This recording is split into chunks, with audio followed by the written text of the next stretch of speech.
What is up, everybody? Josh Tapp here again, and welcome back to the Lucky Titan. And today we're here with Shay Wheat. I am so excited to have her here. This is actually an interview that came out of nowhere. Kyle, shout out to you. He just threw it on my calendar, and I'm like, what the heck? And I started looking at what Shay's doing and going, we've been needing this on this show.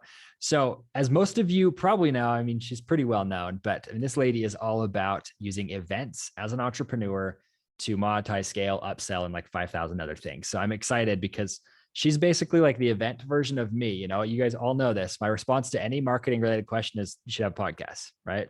Say it to everybody. She says the exact same thing about events. So I love it.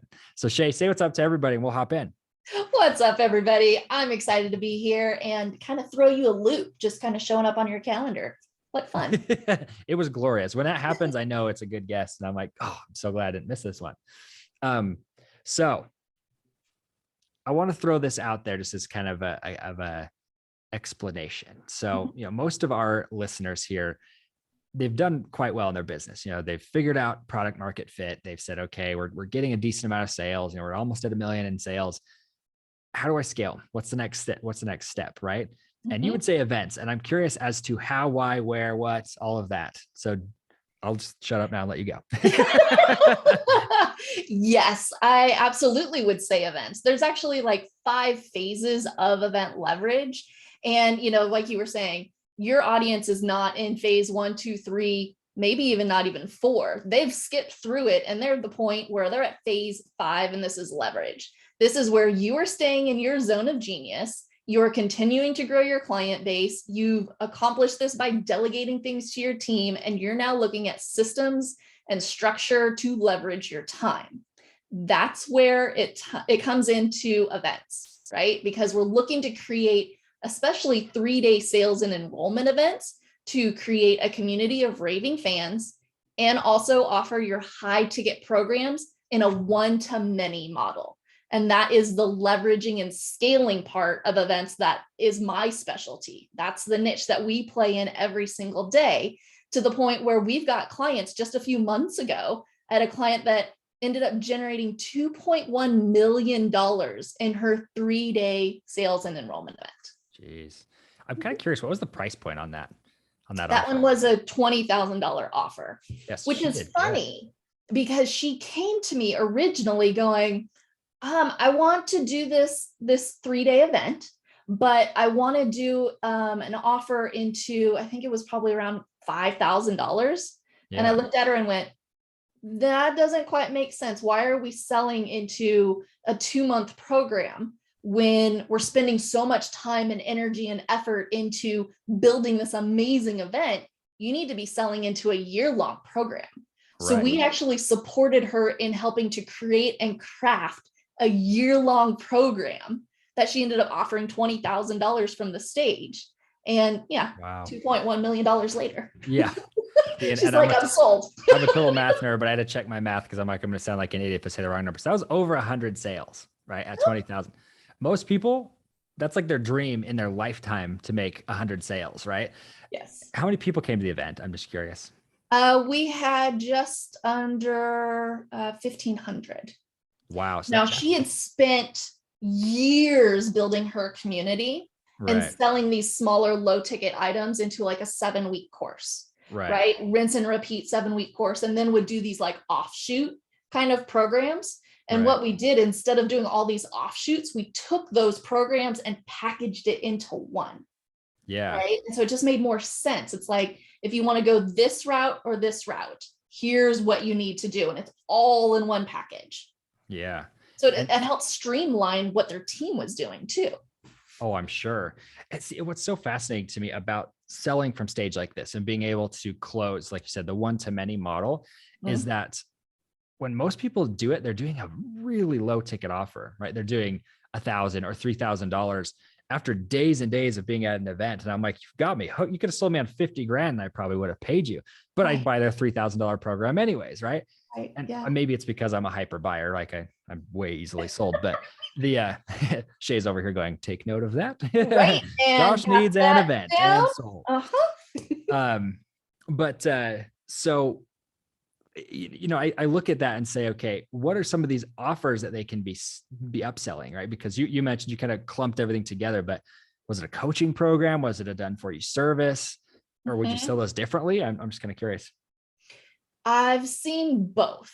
So this particular one, we ended up taking a couple of their offshoot programs and putting them together. So they had like a coaching route, and then they had a facilitator route, and then they had like some implementation and how to be a leader of leaders.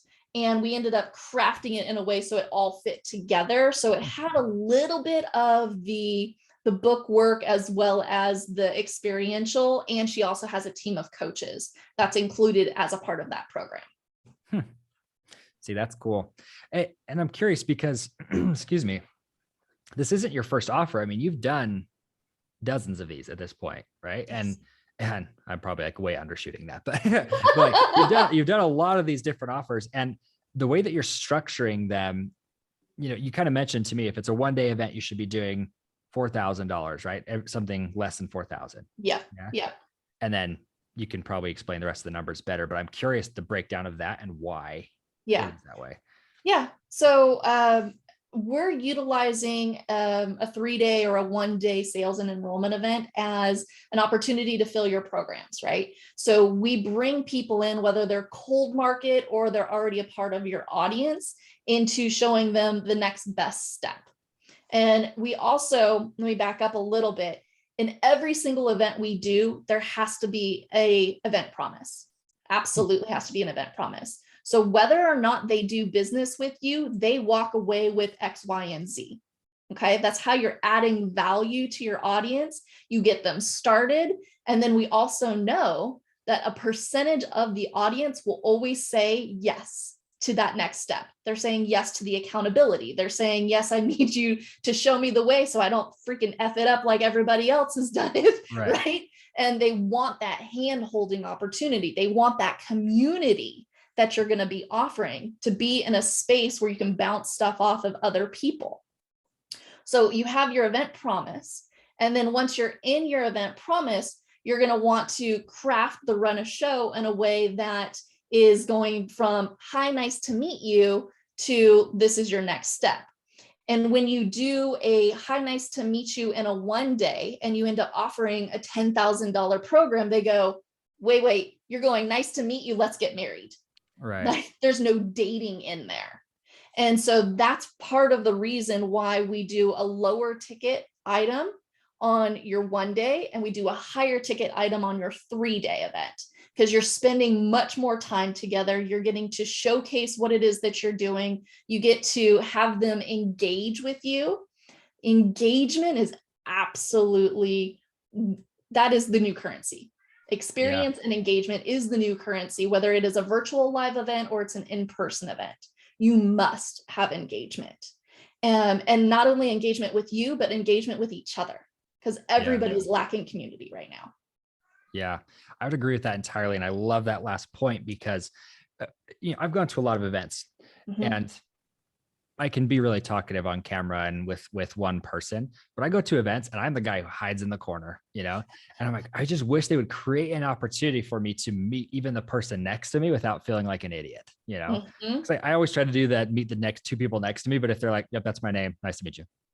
And it like throws me off so bad. So, but then you go speak at these events and everybody's like, oh my gosh, I want to talk to you. Right. And that's always fun to be a speaker. Yeah. But you can't always be the speaker. A mob. So, right. Exactly. So, I look at that and I say, how can you get them to engage in a way that the audience is actually getting that connection? Because most events don't facilitate that. Yeah. And we absolutely require it, essentially, of our clients. They have to have engagement. We purposely put it in there. So you teach some content and then you have them do something, whether it's a writing exercise or what have you, answering or thought about it. And then you put them into breakout session rooms, or you put them into partner shares, or whatever the case may be. And then you end up bringing it back to the group as a whole. So it's kind of a couple of step process here. Teach, have them do something, have them share, and then share as a group. So then we're breaking down that fourth wall. I kind of like to think of events as a movie. So in a movie, you are watching the experience of the person on the screen, right? Right.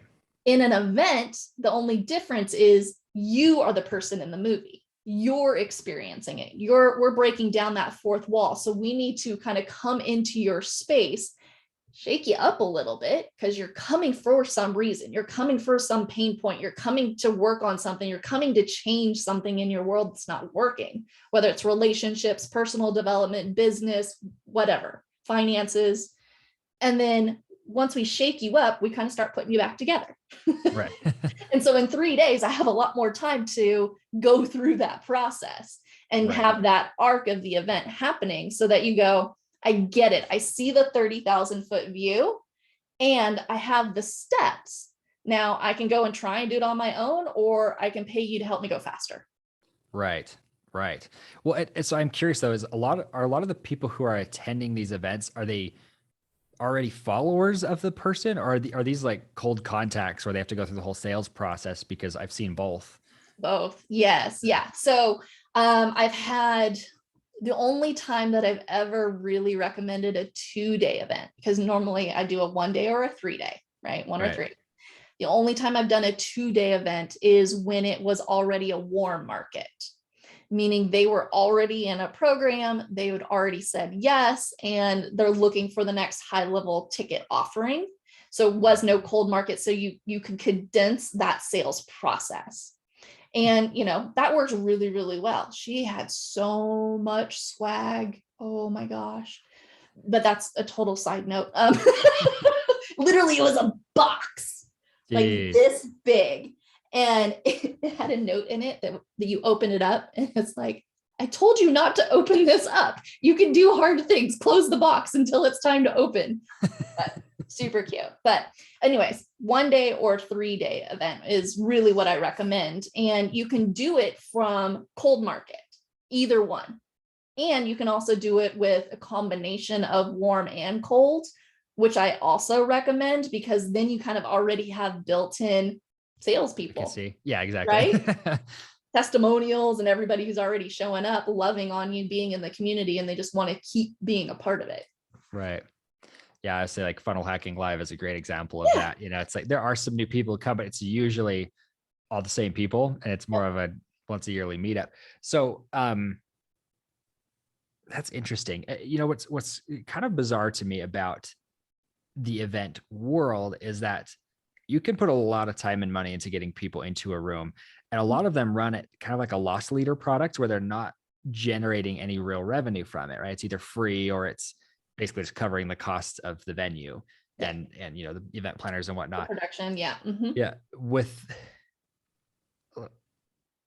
What if they suck at selling? That's what it comes down to, right? Well, I don't think your audience sucks at selling if they're, half Some of a them million. would argue with you, but yes. I think you all are amazing at selling. Josh may not think so. Yeah, maybe.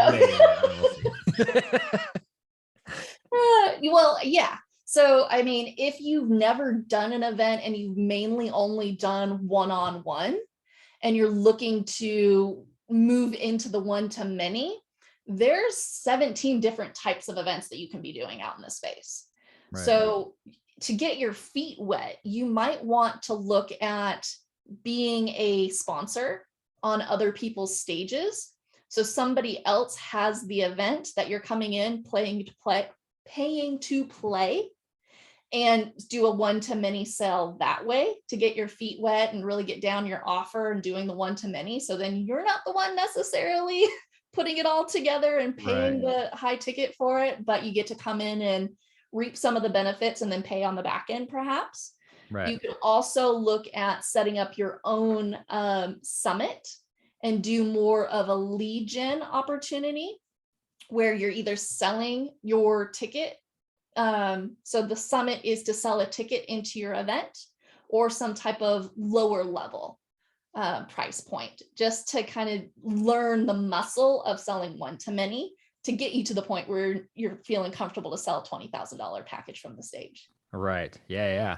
That's awesome. I look at I don't mean to say that our audience sucks at selling. They obviously know what they're doing, but I look at a lot of people and they think that the skill is going to translate from a one-to-one sale to a stage sale. And it's difficult. Yeah, having sold from stage, it's a different ball game because you have to read the energy of the room. And if they're not reacting, it's the most awkward thing you'll ever do. Right? You're Like, and like, here's my go to offer. the back of the room and sign up. And it's like cricket, cricket, Yeah. Like, cricket. okay, I'll go sign up. See you guys. I'm gonna pay Yeah. myself because I feel like an idiot. Yeah. Yeah. So it's I'm curious with what you guys do. Do you help with that at all as far as the flow of the sales presentations throughout the whole program or the event, excuse me? Yeah. At that point, I would bring in one of my sales consultants who that's what they do is they helped you craft the offer from you standing on stage and making that sale. That's all they do. Now I can watch you do it and I can go ahead and say, okay, tweak this, adjust this. You need to have something else here. You need to have a part of your story, but it's not my genius zone. I've seen a lot of really good ones and not so good ones that I have like a really good idea of what's working and what's not, but I would refer you to somebody that's their specialty. Awesome. See, and that's good. I like those sort of answers because it's not, I don't know, we don't do that, right? Yeah, I'm very clear what we do. And, we rock out events with as much grace and ease as possible, but we don't do everything. Like I don't do graphics. Right. Yeah. Nobody likes to I do don't that, do right? your funnels I can give you examples of what other people do, but I'm not going to write your funnels. Right. And I'm just going to sneak this in here. If you are interested in doing that, go to events. What is it? Events Are Powerful, but it's the letter R, not the word R. So make sure you go check that out. And then the word R, correct. The word R is the letter R, correct? Nope, spelling it all out. Events Oh, are there we go. See, I'm messing it up. Powerful.com. There you go. Events are powerful. Yes. And I'm going to be talking about that here in a minute anyways, but coming back, I want to kind of give you a scenario here, Shay, because I want to make sure that people can kind of grasp this. So I want to give you a situation to kind of see what your answer would be to it. I'm totally like putting you on the spot here. Yeah, but got my notes ready. I'm going to give you one of our clients situation, right? So he has a very successful business in the insurance space, right? He has multiple firms, but he's kind of stepping out of that and wanting to start something new. And we've been running his podcasts. He's getting 20, 30,000 listens a month. He's starting to build an actual audience. He's got the funding. He's got a message to share. He's actually a very good presenter. What type of event would you have him run first? And then what would he sell? Yeah. What is the intention? Is he looking for lead gen? Is he looking to increase his email list? Is he looking for, what is he looking for? Yeah. His core business right now is he's wanting to build a whole product around helping agents become more successful as like insurance agents. Right. And that'd be where he's trying to go to, right? His end goal is to attract more agents.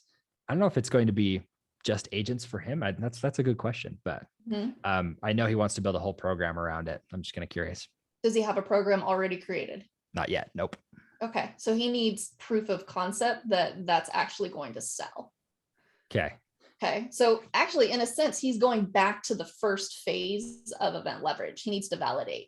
He needs to make sure that there are clients that are interested in that offer, and he needs to get 8 to 10 full paying clients, get them crazy awesome results, tweak and adjust that offer, and then go get more visibility, right? And move into phase 2, and then 3, 4, and 5. Yeah. What do you mind me asking what 3, 4, and 5 are? Yeah. Phase 2 is visibility. So you're going to increase your visibility. You're using podcasts, you're using guests on other people's stages, you're doing Facebook Lives and Clubhouse rooms, you're sponsoring events to the point where you're making $5,000 a month consistently from that offer, right? So essentially he's making a new vertical in his business, and that vertical is brand new. So he needs to make sure that it's got proof of concept and people are buying it, they're getting results out of it, and he can leverage it. So then he's moving to phase 3, which is the grow phase. And you're going to increase your visibility by being on more stages, as well as looking to create your own stage, like hosting a masterclass or doing a webinar or a summit. You're also going to look at larger sponsorships. So he could go to the Association of Insurance People. I'm sure that's a very technical term. Probably what it is in that space, let's be right? honest. And make the offer to, come and join him for learning more about that program, to the point where you're now reaching $10,000 a month consistently in that offer, to move into phase 4, which is scale. And now you're looking to have that one-on-one model convert to a one-to-many. And you can do a one-day enrollment event, a retreat, a workshop. You've got a team that's supporting that program and the people in that program. You're generating more leads to fill that event and that program. Also, to think about, the reason we do it step by step like that is you need to have the testimonials. You need to know what's working. You need to know what is happening with your audience. I think I've heard you on one of your podcasts going, people would come back to you and go, why is this not in the program? And you're like, that's a great idea. I'm now adding it to my program. Next video. Right? Yeah. So you beta tested it. You got proof of concept in the beginning to know what's working, what's not working, what they want. And then we just work towards scaling and leveraging it. Yeah, that's awesome. See, and what I kind of wanted to throw that scenario out there because I was curious if you'd say, well, he's already got the money, he's got some influence, let's start at phase 5. And I'm glad you went the other way and said, let's start him at phase 1. I was curious how you'd take it. So good job, Shay. Thank you. We put you on the coals and said, hey, figure it out. I don't often do that because it makes people uncomfortable, but it's genuine curiosity.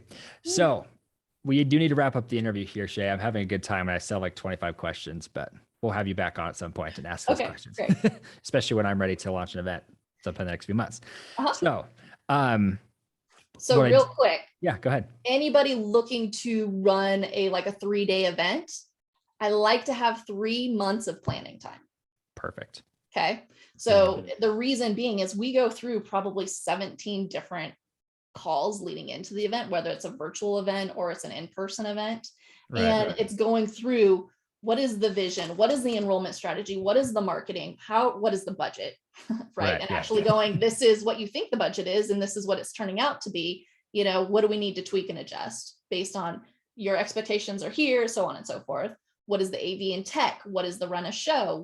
All of those details take some time, energy, and effort. So I want to make sure that your audience has enough runway to not only fill the room, which is what they're supposed to focus on, and me do the production side and pull information out of you so I can lead your team. Yeah, brilliant. I love it. Well, and I hope people will think about it too. I mean, it takes a year to plan an event, in my opinion, but not just plan it, but sell tickets to it. But yeah, I love that. So I do want to just say, if you are interested in working with Shay and what they're doing over there and launching an event, make sure you go again to its Events Are Powerful, and that is ARE spelled out. I now know that. Make sure you guys go check that out. And then Shay, I want to ask you just one final question just to kind of wrap this up. So what's the number one thing that you've seen hold people back from starting events, and how have you helped them overcome it? So I've seen a couple of different things that are holding them back. One is the overwhelm, right? As I was just saying, there's 17 different calls that we take you through in order to get through all the logistics and all of the tasks. And it can be very, very overwhelming. And the reason we wait until phase 4 or phase 5 of event leverage is because by then you have team and you have income and you're at the point where you get to be in your genius zone. And I want to keep you there as long as possible. So really what it is you bring me on as a part of your team, right? My team and I come in and go, okay, this is what this looks like. So you can just show up and go, oh yeah, I like this. I'm not sure about this. This is my thought on this piece, versus you having to project manage what's supposed to happen. You get to stay in your zone of genius. And when I see when people are wanting to do their own events is they're like, well, I can do that. I can lead the team and I can do these meetings and I can do this piece, but then you're all over the place and you're not actually supporting the audience. That is your main objective. Only you can do that. Only you can bring them in and show them what it is that they need to do in order to be powerful, profitable human beings in whatever niche it is that you serve. Yeah. I love that. And what's funny is that everybody thinks that they're capable of doing every step, and it's not about capabilities, it's about maximizing on abilities. So I love that response. Well, Shay, I do appreciate you coming on today and sharing, all this wisdom about growing events. And I would hope everybody goes one more time. Just going to put out there, eventsarepowerful.com.